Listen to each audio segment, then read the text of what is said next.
Asociación Quichuacamaxisari Tandanajo y Ucumanda, Mujeres que dejan huella, María Rosario Guamán, Caranqui, Guarmi, Quilca, Mashipa, Camuguta, Rixichi, Pachagupi, Cumbashpa, Caparcanchi. A través de estas páginas, hace rato lo mencionó,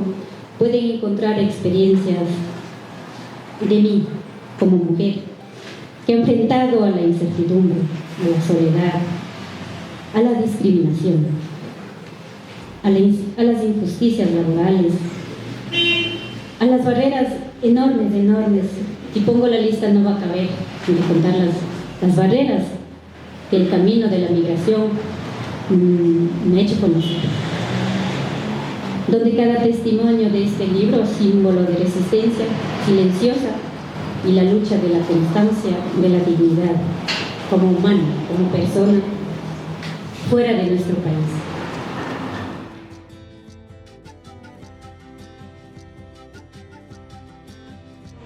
Kunan punjagopi nina kushiwita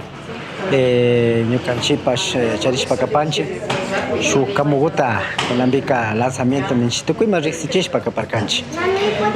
Imamanta kan kay kamuka kay kamuka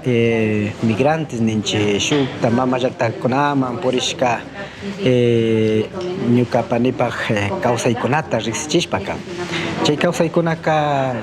shukta aylukuna shukta riqsikuna más o menos shinallata kawsaykunata charishpa kapanga yuyapanchik nachu chaymantami kunanpika kay kamugutaka riqsichishpa ashtawankarin bueno hatushpapash kapanchik nachu chayka tukuykunaman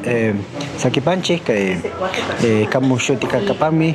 huellas más allá de las fronteras chayka chayta kunanpika tukuyman riqsichishpa kaparkanchik mashiykuna.